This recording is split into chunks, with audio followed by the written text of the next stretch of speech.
tatan Luengisi, tatan Songianzila, Sinzidi, dit-toi si sous la mouillelu Selemi, tout comme en 1921, na telumbuki awunu, kayo yeleko, yekakano keneni tuko, tangu za onsono, mukumakia mbinda manu, ya woka kwa kisalu, ya tata mfumo nlongo, tata mfumo mbanza, watu tela mana betobana tokuvana kiambote. Faki. Pero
tata Mfuma Mbanza beto bana bako tukulombola bakafulu watusikidikisa.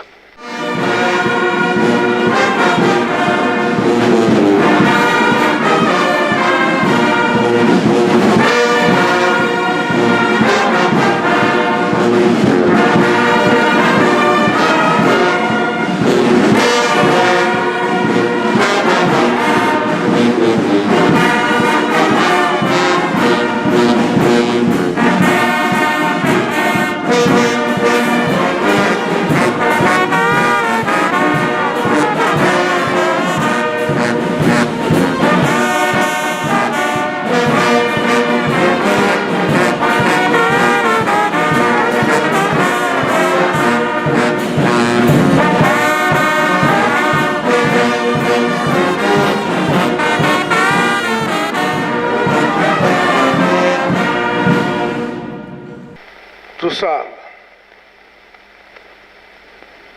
entsambu zange mfumu wetu Yesu Kristo yozola kwangitata nzambi wase yo untwadi yangitata mwanda wavelela bika wakwamba sikilanga muna ito tukwa ya kwa yele mvu se ye mwani tata mwanda wavelela.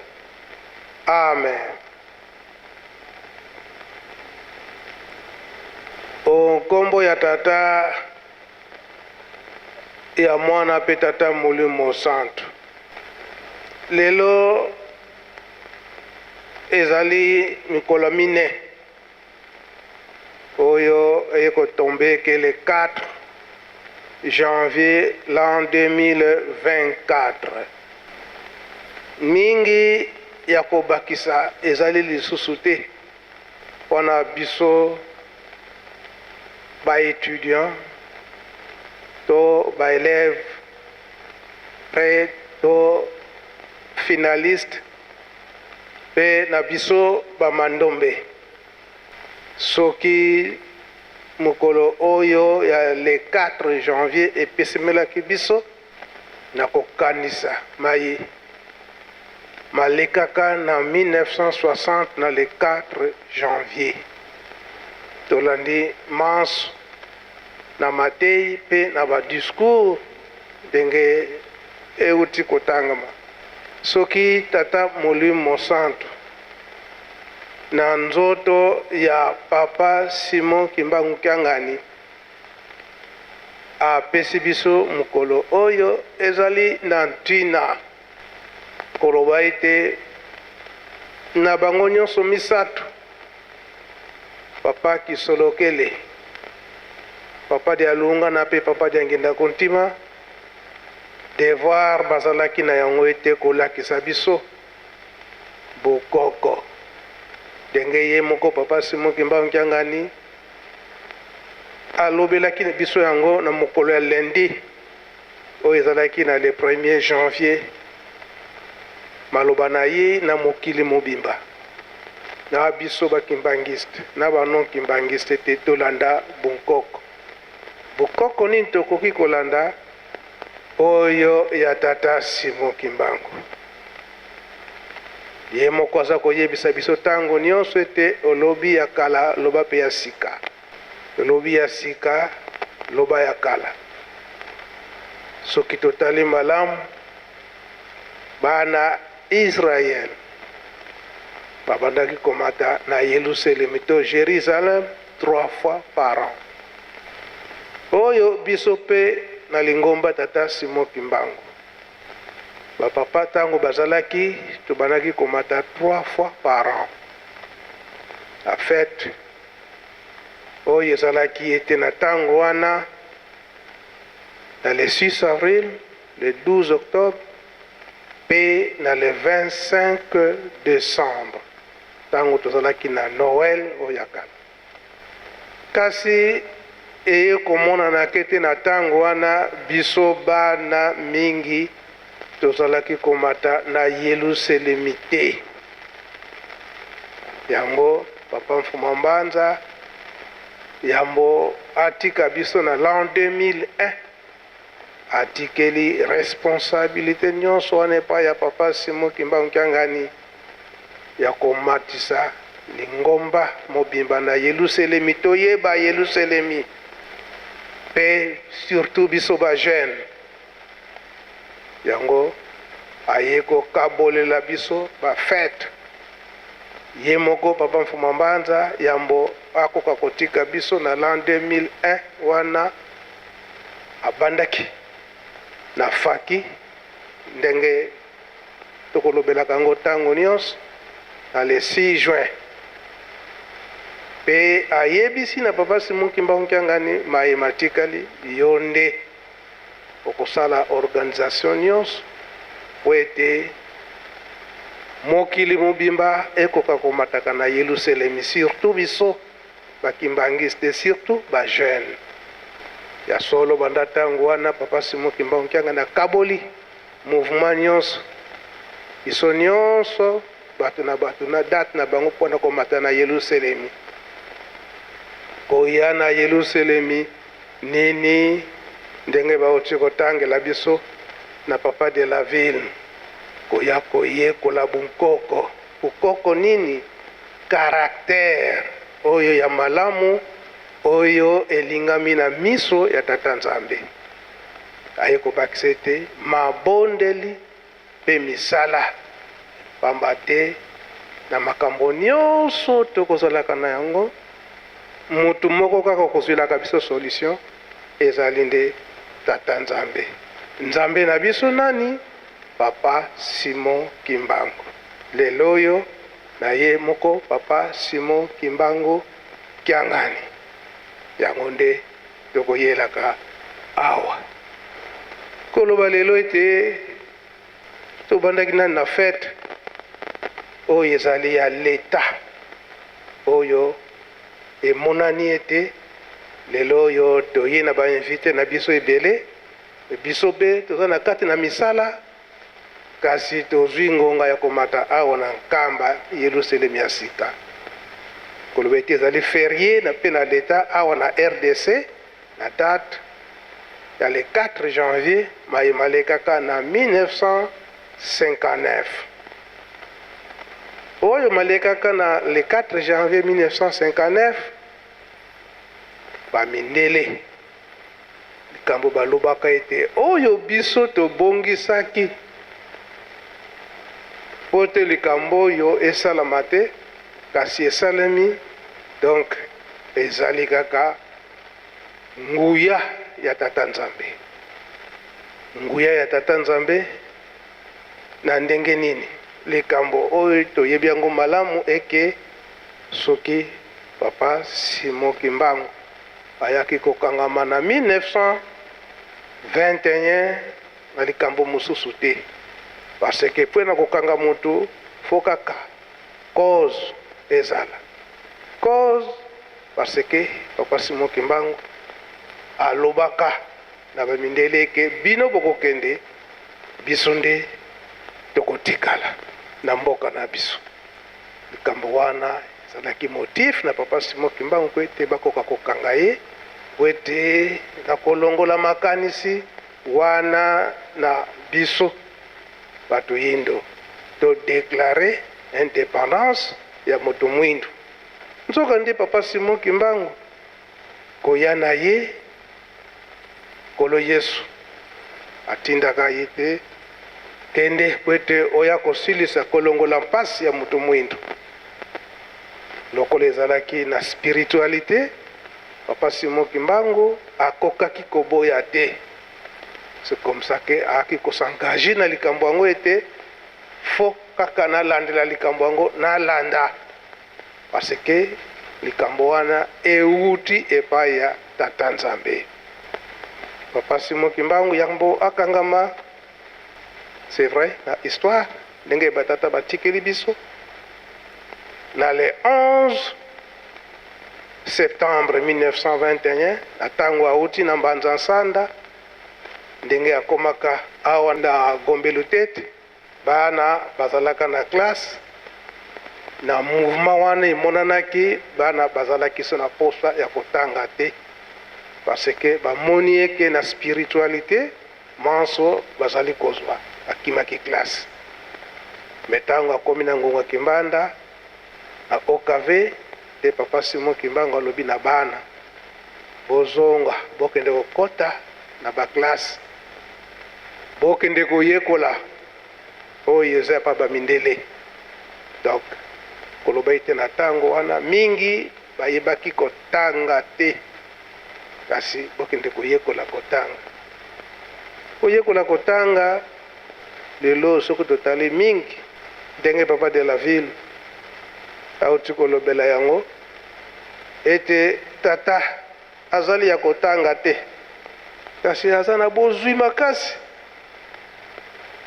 Bozwi wana azozwilango na nzela ya commerce, na nzela ya commerce soki ayibi kotanga te moye atia baintere ndenge nini azwi bamarchandise atia intere moye te.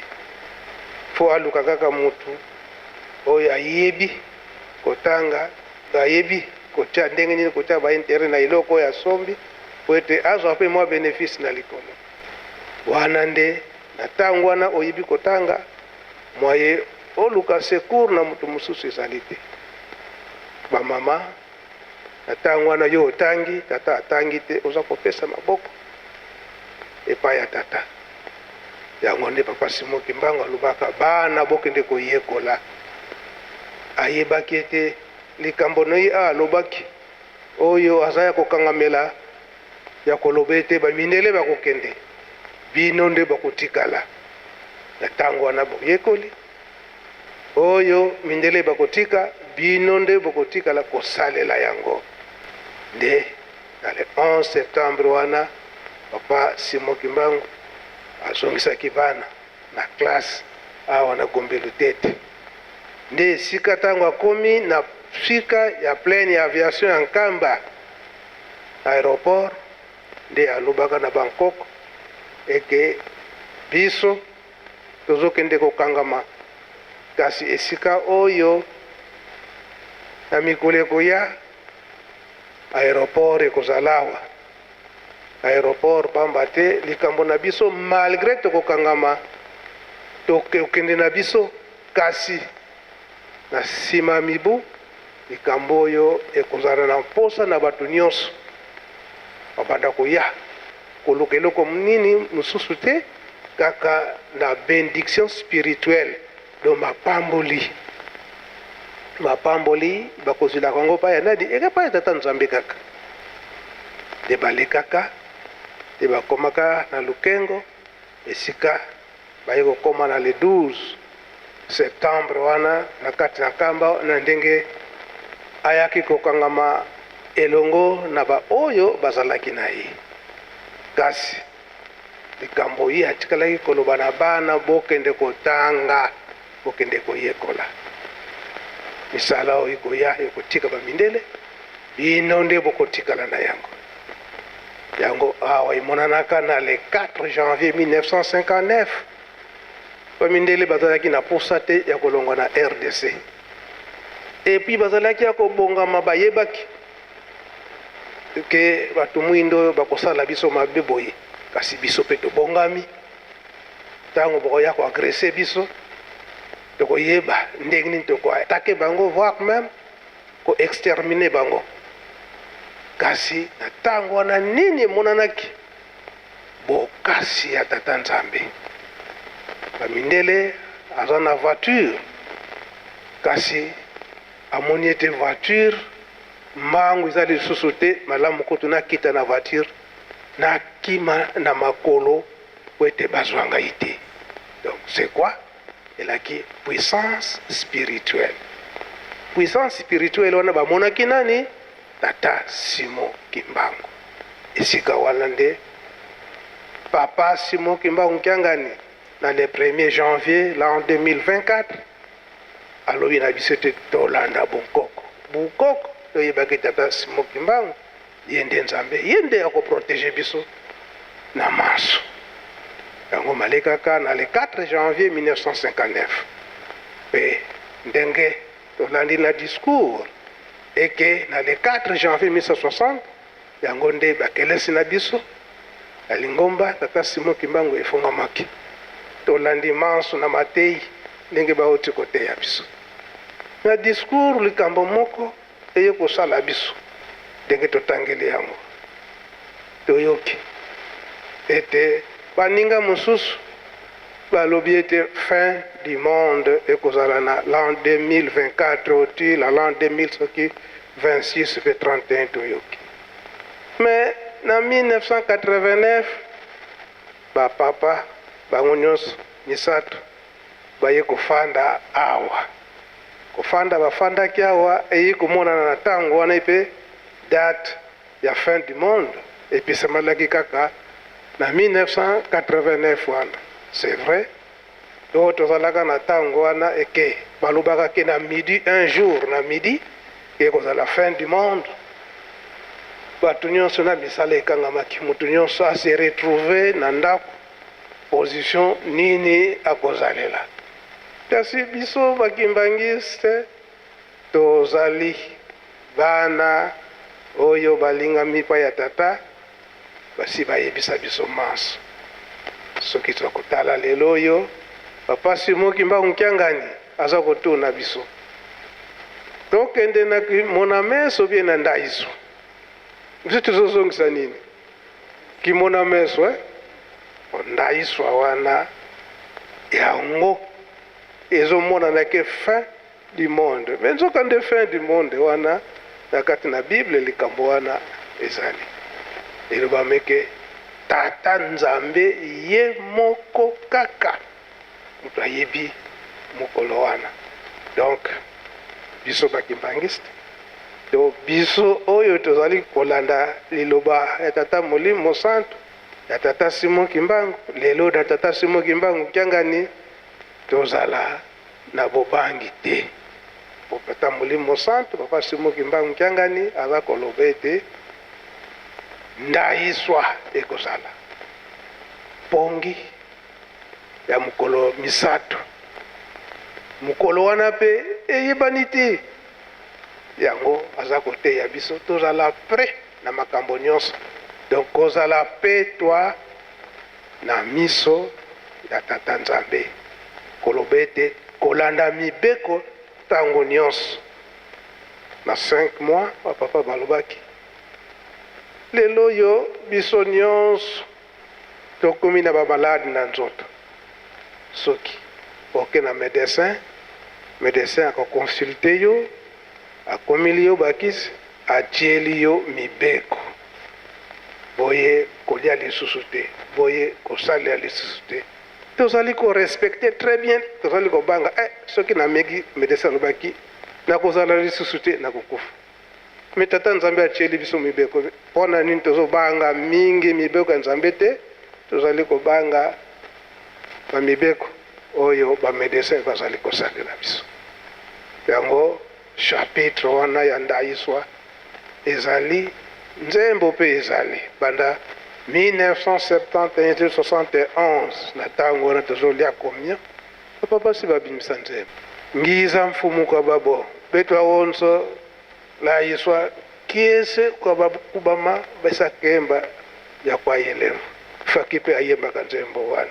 Entre temps tezobenga papa Katembo ayako kotangela biso chapitre wana be papa umba boya chapitre wana oya fin du monde. Donc pour dire que tozala na bobangi te biso makambo nyonso na tata Molimo Santu na papa Simon Kimbangu bamsomanso si babongisila biso papa Kisolokele papa di alungana papa di angenda kuntima si bayebisa biso maso nyonso wana faki tuta tsembo wana buya lomba wa mfumu wa endomba zami.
nkombo ya tata mwana pe tata molimo mosantu bisika oyo papa apesi biso mpo ete tokoka kolobela ezali mokanda ya Matayi chapitre 24 tokobanda kotanga na verset 36.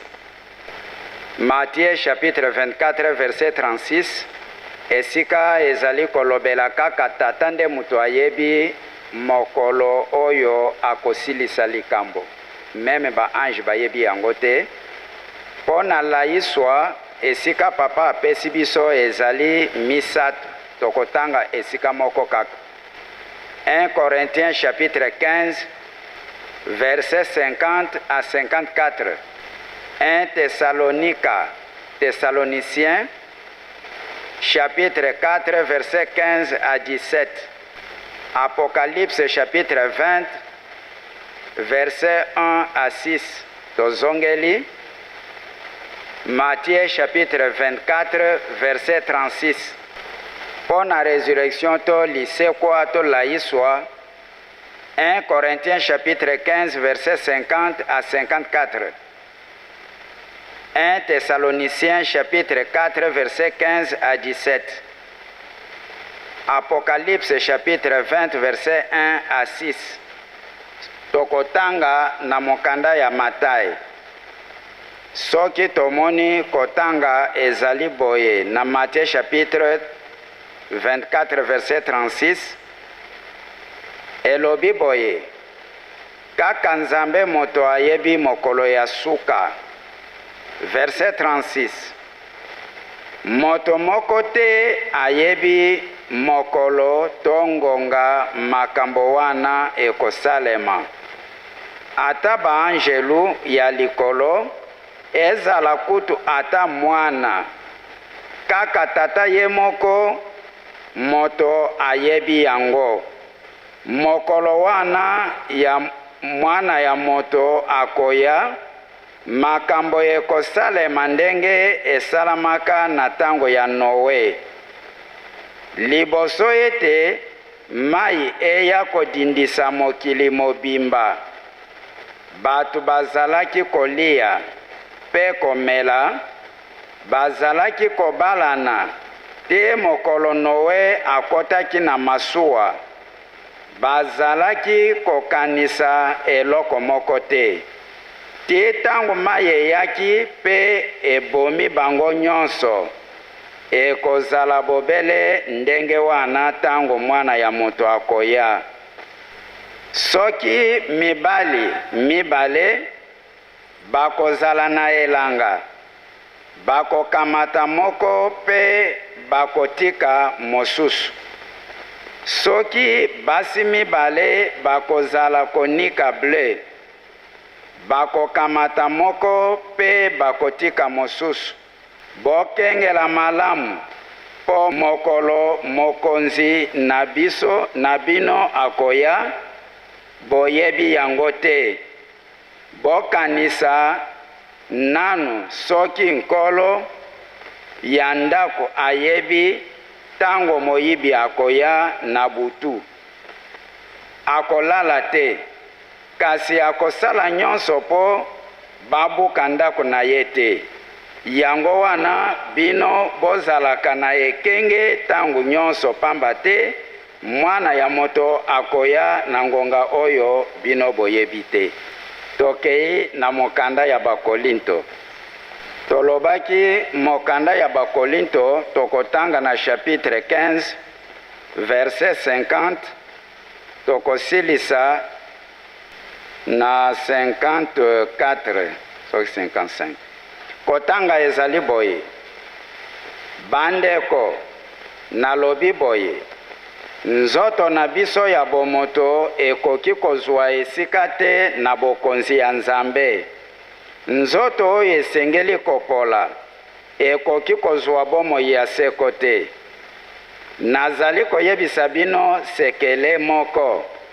Biso nyonso tokokufa te, kasi biso nyonso tokobongwana. Yango ekosalema na mbala kaka na mokolo ya suka tango kelelo ekobeta, pamba te tango kelelo ekobeta batu bakufa bakosekwa pe bakozwa nzoto oyo ekoki kopola lisusu te.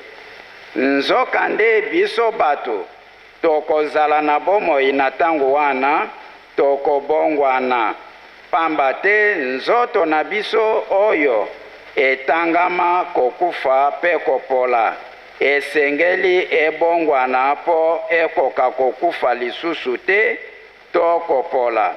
Boye na tango wana Nzambe akokokisa makambo oyo ekomama. Nzambe asi alongi liwa esili.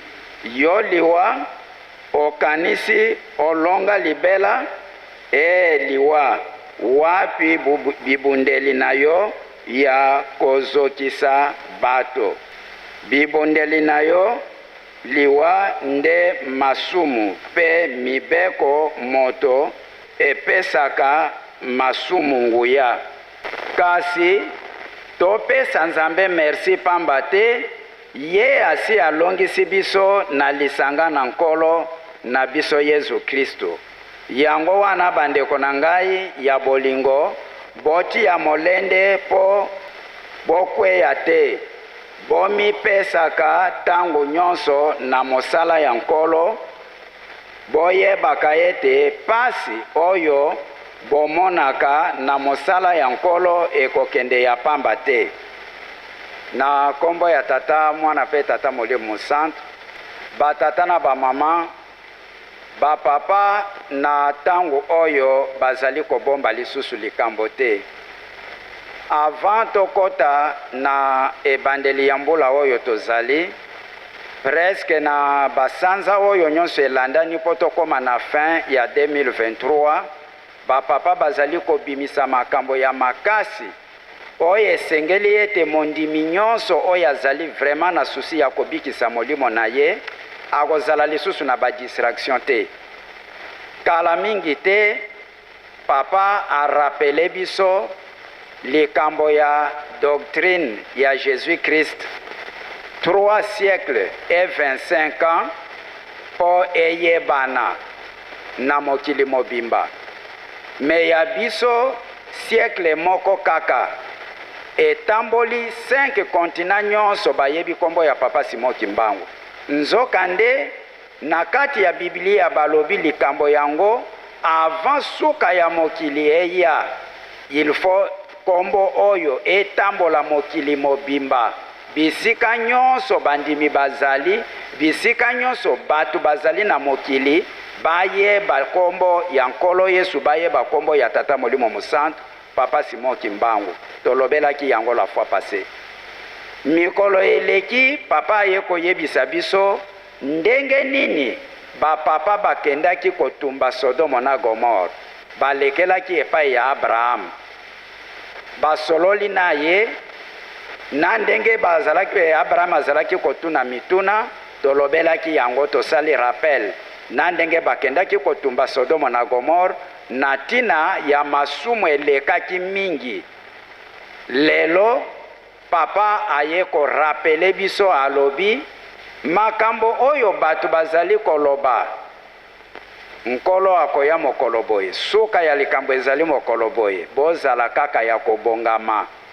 Bozala kaka ya kobongama, ezala ba ange, ezala ye moko mwana azali koyeba te, ezali sekre ya ye moko tata kaka. Nde bapesi exemple balobi soki mokolo ndako ayebi ete moyibi akoya koyiba, akolala lisusu pongi te, po baya koyiba ye te. Likambo yango ekoyela biso briske. Nde papa renvoye biso na 1 Corinthiens chapitre 15 likambo ya laiswa. Biso bakimbangiste ndenge papa azali koyebisa biso, tokoki kozala surpris te puisque tozali prepare penza malamu. Mikolo nyonso bapapa bazali kolobela biso na tongo balobi, na pokwa balobi bolingo mibeko misala, bolingo mibeko misala. Ezali ko renfermer makambo nyonso na kati, soki totosi nde kobika na biso wana. Kuna na Korinto bayebisi biso ete mokolo ezali oyo clairon ekobeta bato mususu likambo yango ekokuta bango nano vivant bakufa nano te. Metango clairon wana ekobeta na baye bakufa, ça ne fait pas longtemps papa yebisaki biso liboso ya résidence alobi mutu nyonso esika bakundaki nzoto na ye akosekwa kaka na esika bakundaki nzoto na ye. Yango na bokoko na biso ndenge papa uti koloba doctrine kimbangiste bakoki kokunda mutu na basimetiere mibale misatu te. Ndenge papa apekisaka likambo wana ayebi ete esika bakundaka mutu nde esika akosekwela pe il faut alata nzoto oyo azalaki na yango, elongi oyo azalaki na yango po yango nde bakoyebela ye. Papa ayebisaka biso ndenge wana. Mais soki bazwi manzaka bazwi basuki na bilamba bake kokunda na deuxième cimetière, troisième cimetière, akosekwela na esika nini? Mutu il faut azala na cimetière moko. Baye bakufa kala bakosekwa tango clairon ekobeta.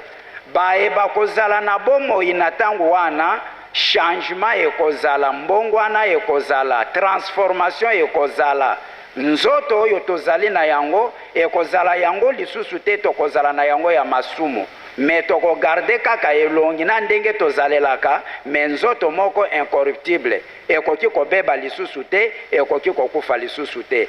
Wana nde likambo bapapa bazo yebisa biso ke likambo moko ekosalema na mokili. Banda mokili ebanda, likambo wana nano esalema te.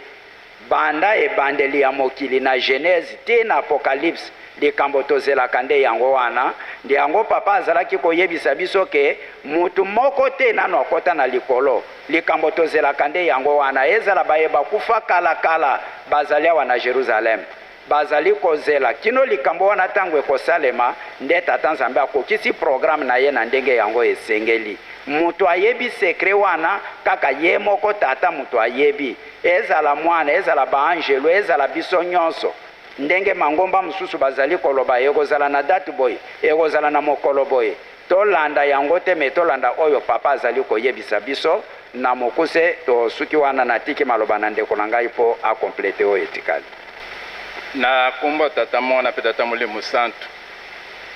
Ndenge tolande ba chapitre oyo papa pesi kobanda Matthieu chapitre 24. Soki tobandi na 32 tina 36. 1 Thessalonique chapitre 4, 13 à 18. 1 Corinthians 15, 50 à 53. Kuna tolobaki ete 1 Thessalonique chapitre 4, 13 à 18. Et puis Emoneseli ya Yohane chapitre 20. Banda verset 1 tina 6.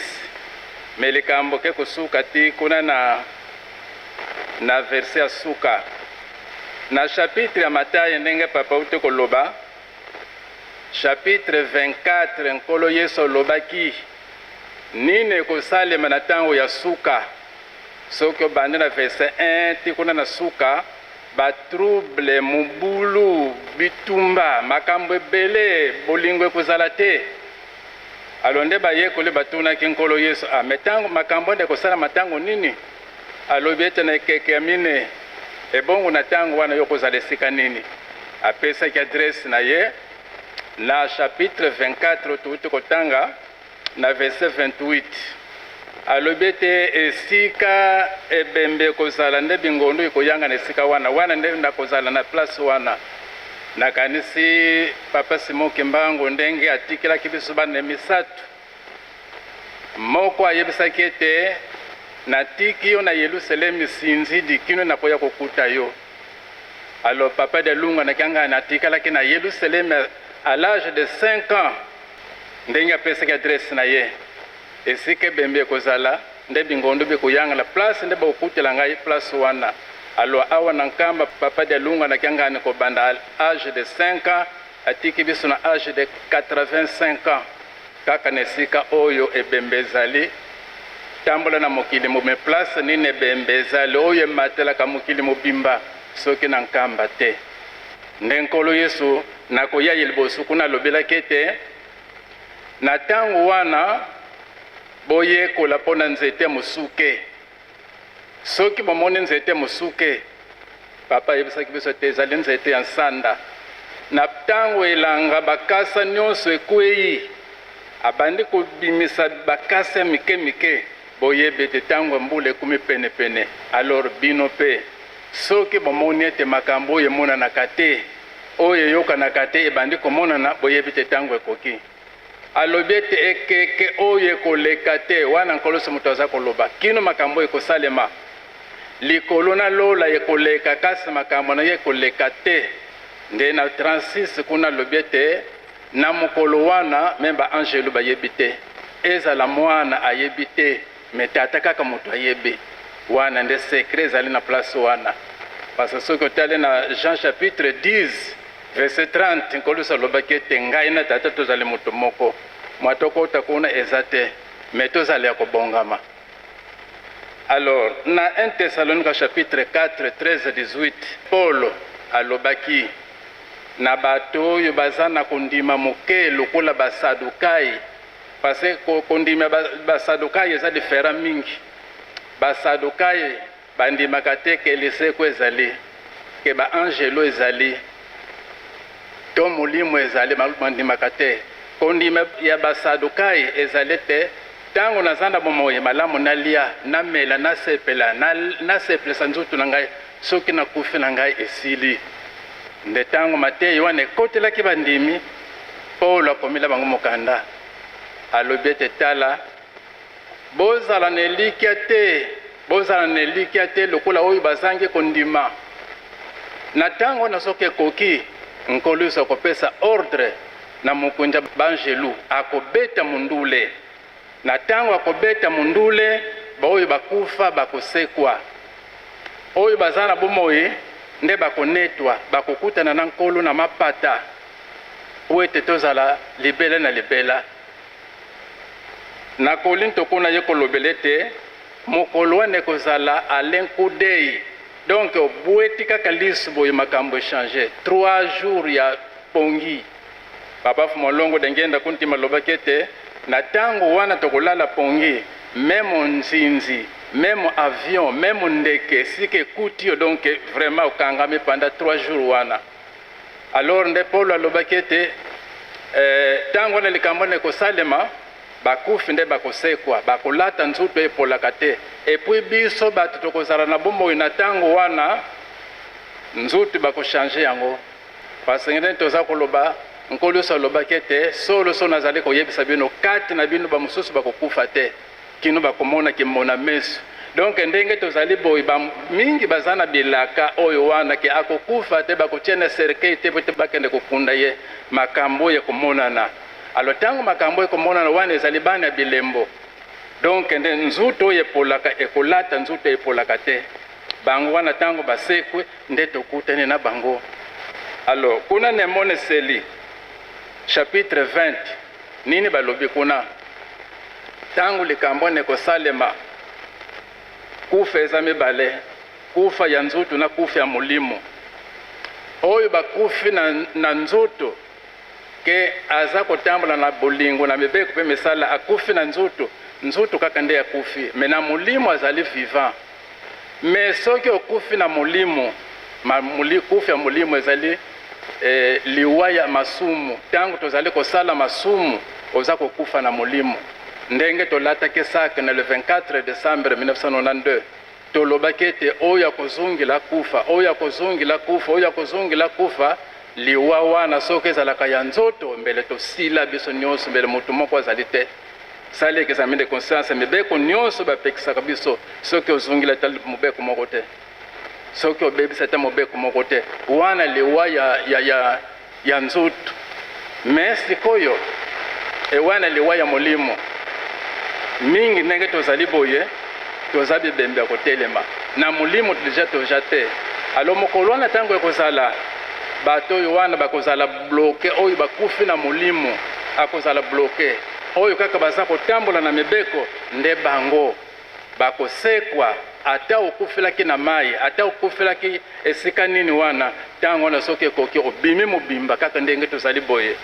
Mena kuna sekre nini alobaki na emone seli, donc bato oyo bakosekwa na liwa ya liboso, donc bakowumela 1000 ans po ete basepela pendant 1000 ans. Oyo nyonso bafraudere wana deja baza bloqué, moye basekwa eza te. Et puis nsima ya bisengo ya 1000 ans, donc komona kaka moto akosala n'importe quoi. Mais oyo bana ya bilembo moya bunga eza te. Nsima ya 1000 ans Satana, parce que Satana akozala bloqué. Mais nsima ya 1000 ans bake kofungula Satana. Boyo nyonso bakweye na bisengo ya 1000 ans Satana kolokota bango. Donc directement amemi bango na lefelo.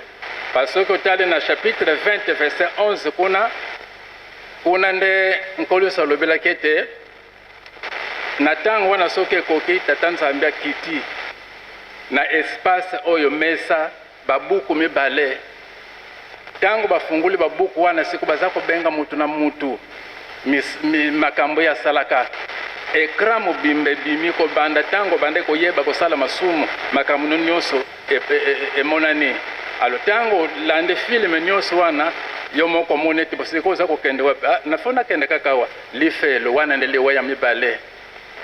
Mais oyo nyonso baza kotambola na bolingo mebe musala kobanda oyo bakufa ti biso bato tozali boyo na ntango na soki ekoki kosepela ezali. Donc liwa bakobwaka ngo na lake ya moto wana nde bana tata Simoki Mbango bana bilembo nde kosepela ekozala. Donc sengo na biso ezali na ndayiswa wana mokolo eyebani te. Mais tozala ya kobongama na bolingo mebe kupe misala wana vraiment soki toza kotambola ndenge wana tozala sire mwa mokendenge papa pesi biso na kombo tata mwana pe tata Molimo Santo.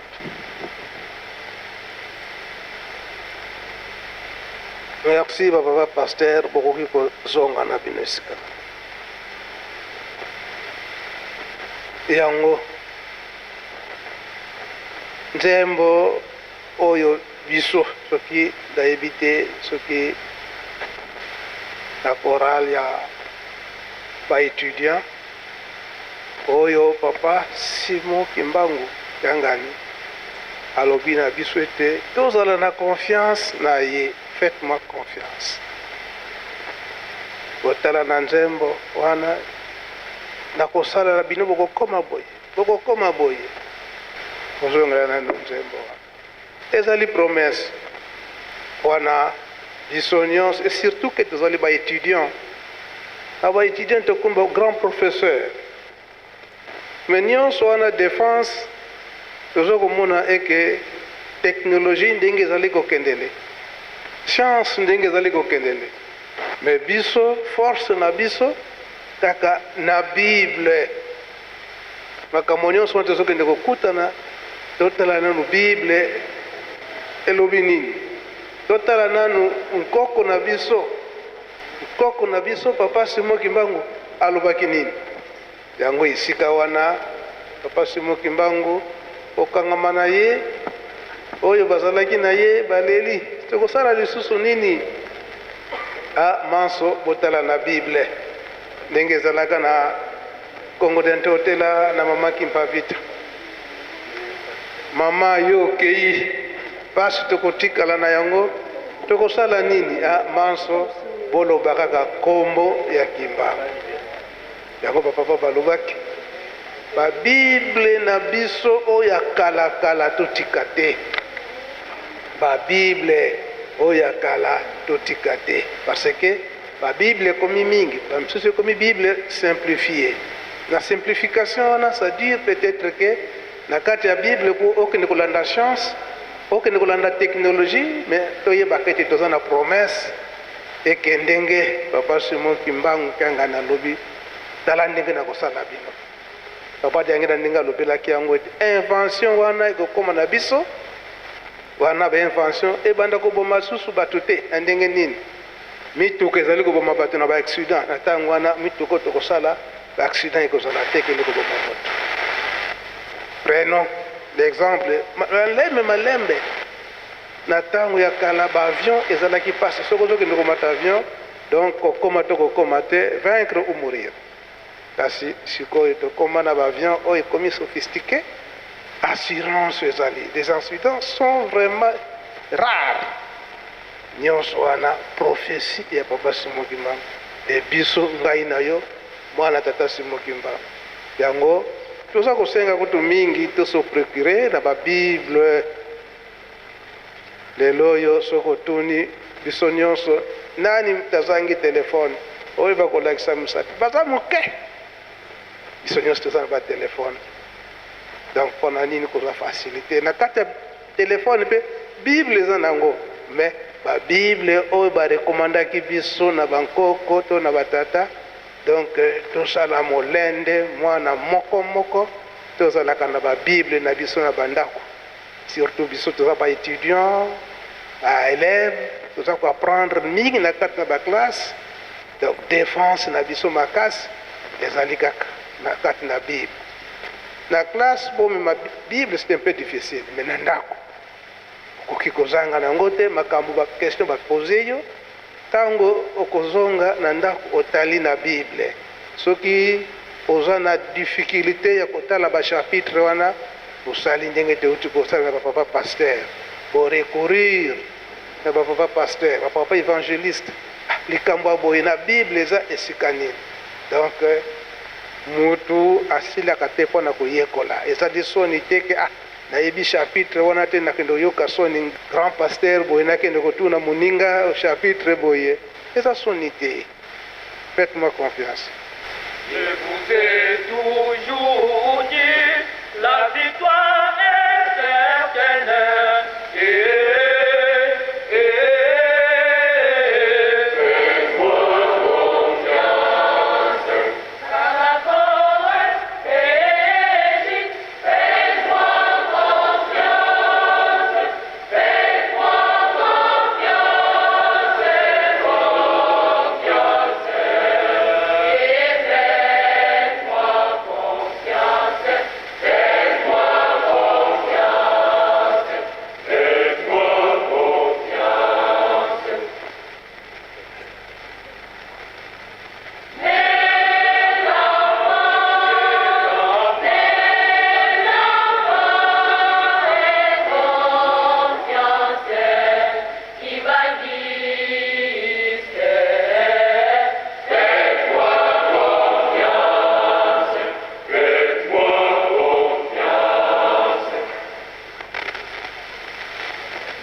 c'est vrai toza kolela mingi epai ya tata Molimo Santo Papa Simon Kimbangu Kiangani. Tosilisi bakelasi, toza na bamaplome, misala ezali te. Kasi na nzembo alobi ete tosala confiance na ye. Bato nyonso bakodirige monde oyo bakoluka bakoma na nkamba. Bakoma na nkamba, mais faut bazala pe na baconseiller to batravailleur oyo baza na kati na kompani na ye, oyo bazali bakimbangiste oyo bakomema ye awa. Okoyeba te ekozala lokola ngonga ekei ndenge bapapa paster bakotangelaka biso lisolo ya Namani alaki mokonzi munene ya basoda azwami malade bakatembo yaka nanu yo moko lokola liseki. Me papa Simon Kimbangu Kiangani azopesa biso promesse nzambe akokosaka te. Manso wana ndenge alobi biso na nzembo tokozwa yango ekozala réaliser. Soki totali malamu, soki papa Simon Kimbangu Kiangani alobi na biso tozala na confiance na ye, pamba te ye moko azali komona mingi tobotami na lingomba, tokoli na lingomba, totangi na kati na lingomba, kasi tozo komona ke tozokende konuna oyo bilaka bapesaki biso eza kokokana te. Tobandi kozonga nsima, tokotala teknologie science ndenge eza kotinda biso, tozali kozonga nsima koloba ete bilaka mpe eumeli atikana meka nano nzela mosusu ntango okende komeka ngonga mpe si ekoki wana opedre nyonso. Tozali te ya ndenge wana, tozali ebele ya alobi tosala confiance na ye. Oui papa na kombo ya tata mwana mpe tata Molimo Santo, esika papa apesi biso mpo ete totanga ezali na 2 Rois chapitre 5 kobanda verset ya liboso kosilisa na verset 19. Histoire ezali mwa molai, tolobi 2 Rois chapitre 5 verset 1 à 19. Kotanga ezali boye, titre elobi Naman moto ya Maba abiki. Naman azalaki mokonzi monene ya liboso ya basoda ya mokonzi ya Siri.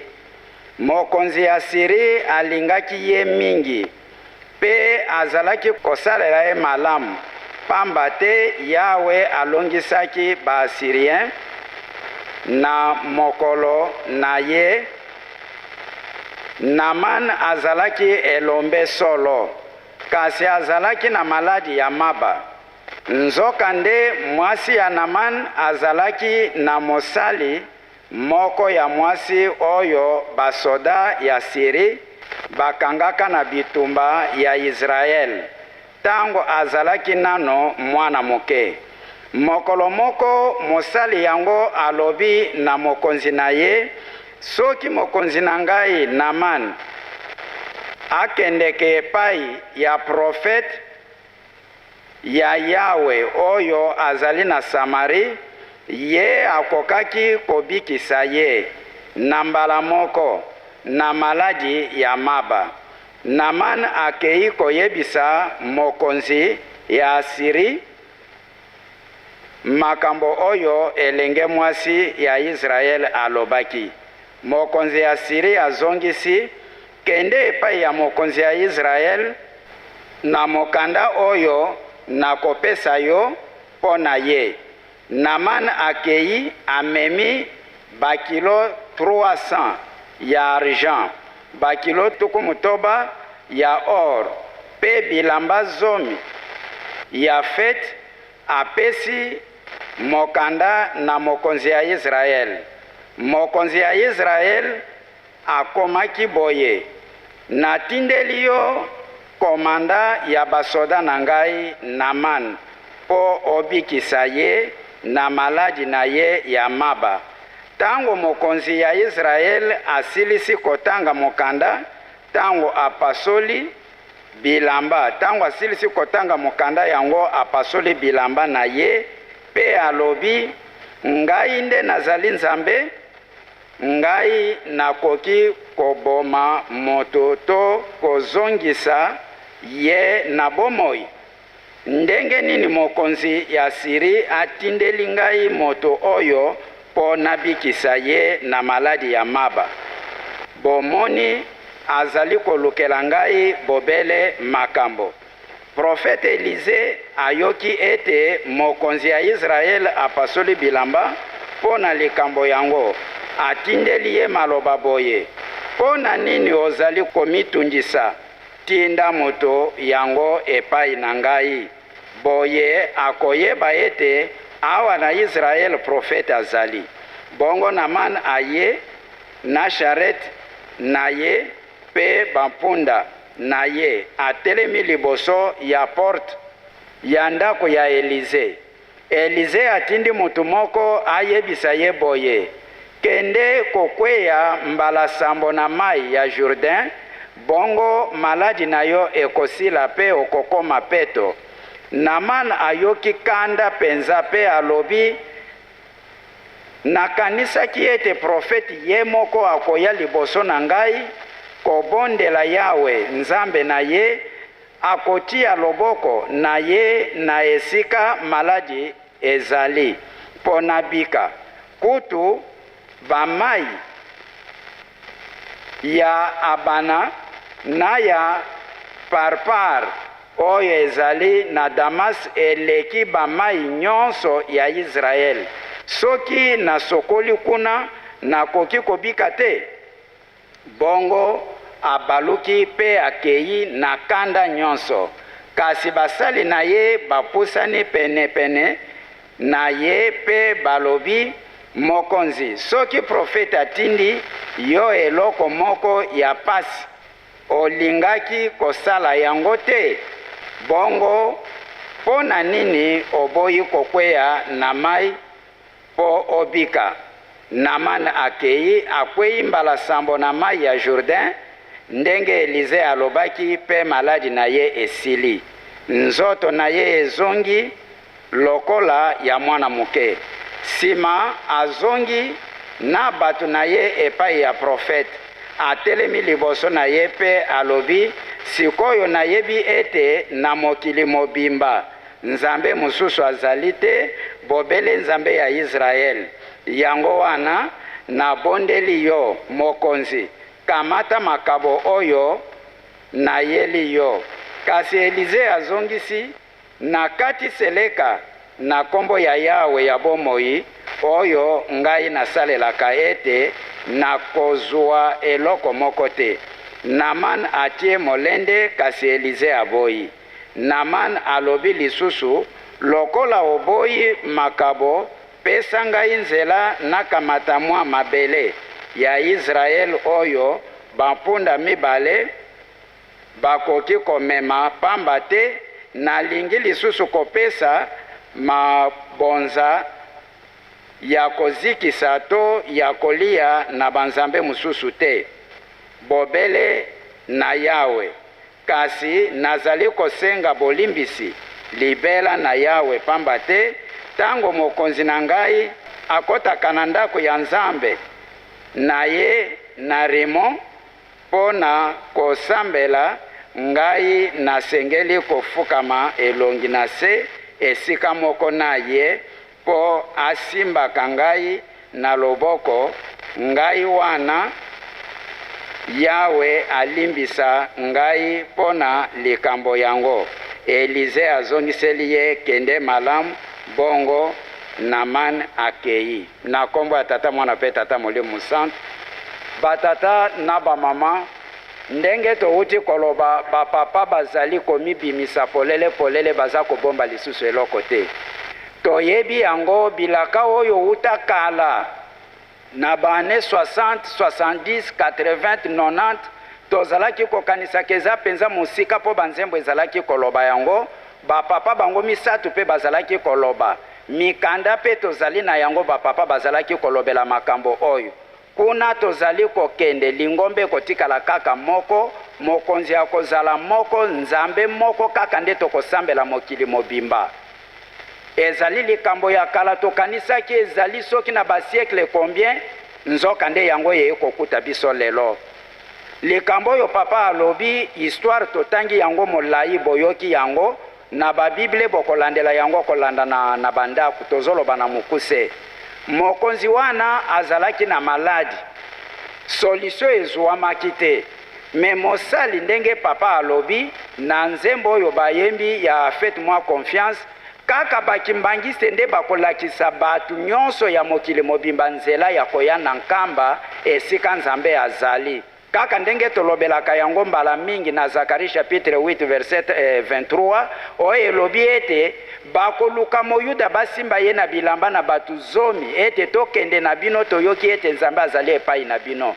Likambo wana erupaki epai na bango eye epai na biso. Bakoluka bakimbangise bisika bazali po bamema batu wana nyonso na nkamba. Bakonzi nyonso yo bakodirige mokili na 4 coins du monde. Il faut baya kozwa pouvoir awa na nkamba. Papa nde mutu akobanda kotinda bango. Awa histoire ya Naman ndenge tolandi nzambe soki aponi soki apesi pouvoir oyo ezalaki na Israel ndenge tolandi yango profeta azalaki kuna ezalaki Elize.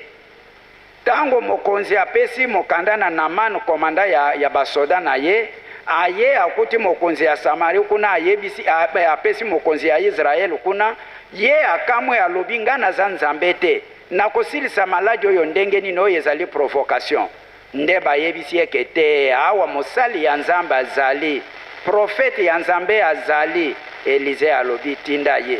Tango akei makanisi na ye ezalaki ete soki akomi na résidence esika profete azali akobima abondela mpo na ye asimbasimba ye bisika azali koyoka pasi.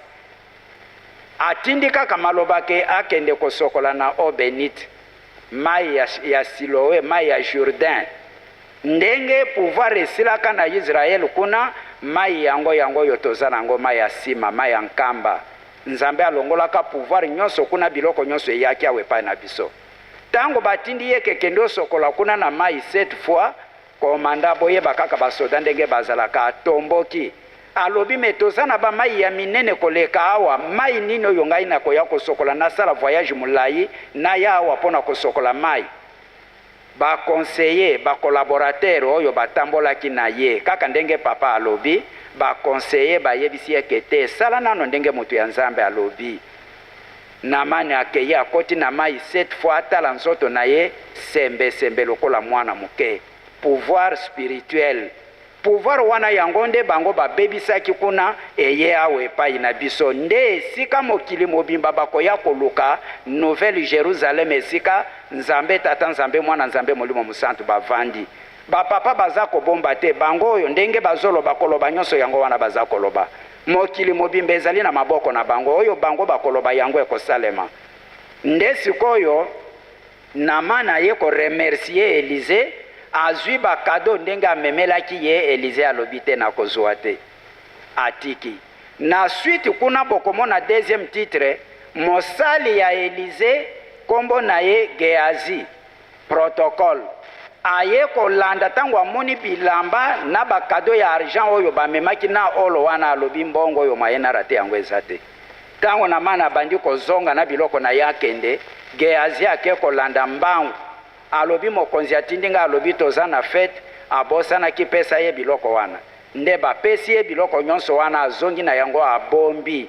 Batata na bamama bapapa bazali batu te baza banzambe bayebi makambo nyonso toza kosala ya kobombana na masumu ya oyo tozosala na biloko ya pamba. Tango Gehazi azongi Elize atuni ye makambo nini yo osali o eloko te mbala moko maladi oyo ezalaki na Naman ezwi Gehazi ti ayaki kokufa na yango abikaki lisusu te. Papa tosuki nano wana na kombo tata mwana pe tata molio kusama. Merci papa. Kasi oyo amemaki ye Namani mwana wana prisonnier tango azongaki esika bakofandaka na ye Namani position nini ekomaki sikoyo na mosali wana? Merci papa. mwana mwasi wana oyo conseiller oyo agidaki Naman azalaki na pouvoir bapesaki ye respect bakumisaki ye pe kuna esika bazongaki balobi il faut tosambela kaka nzambe ya Israel kaka ndenge toza kozela elaka oyo mokili mobimba bakosambela kaka papa Simoki Mbangu nzambe tata nzambe mwana nzambe molimo musantu po bilaka ezali ndenge wana kuna na Israeli ndenge toyoki kozonga ya Namani balobi biso nyonso tokosambela kaka nzambe ya Israeli mama oyo apesaki ba conseil wana na komanda batombolaki ye akomaki mokonzi munene na respect abanda ko encadrer batu na likambo munene oyo ye asalaki pona kosunga na ba conseil ya malamu na exemple ya malamu azalaki na yango pona kondima na ye elateli evandeli elobeli esaleli eye kobota mbuma kitoko mwa muke yango wana papa. Merci papa pasteur Kozonga na tolanda kaka promesse oyo papa Simoki Mbangu nkianganya pesi biso na nzembo wana tozonga nsima te patata bango nyonso misato papa Kisolokele papa dia lungana pe papa dia ngenda kontima na maye oyo mazalaka na le 4 janvier 1959 bamindele mingi bakimaki me regret na bango totiki bakompani ya minene awa na RDC kasi baye kozwa likanisi baye komona papa Kisolokele baye komona papa dia ngenda totikeli bino bakompani oyo nyonso na biso kasi totikeli bino libela te bolukela biso bato ya confiance oyo baza bakimbangiste po ete batikala kogere basosiete na biso soki mboka ezwi independance eke na nsima tokozonga wana tokozala susu kofanda libela awa te mais tokokoma bato na bino wana bokotikela biso na bakompani wana bakokoma nde bapartenaire na biso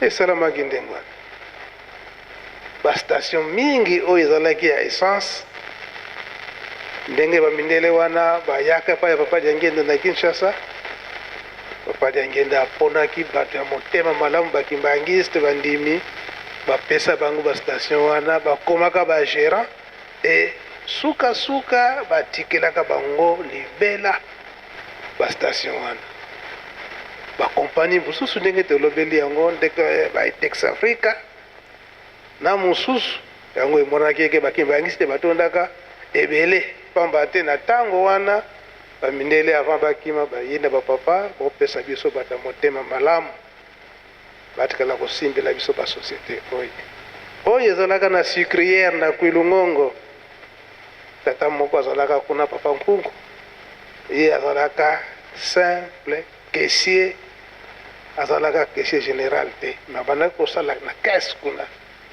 me caisse nyonso wana bamindele batikaka yango epai na ye azwi yango mbongo nyonso wana amemi yango na ndako na ye asaleli mbongo wana te abombi yango ti bamindele ntango bazongi pa bapapa balobi eke tokende kotala nanu na Kwilungongo kuna ntango wana Mowerbek atali société aye kotala tata wana kimbangiste batuni ye mbongo nyonso esi bayibi bie ndenge nini alobi te mbongo na bino nyonso ndenge botikala kotikelanga yango ezali bake kotala caisse na mbongo wana ata kutu 1 franc te alongolaki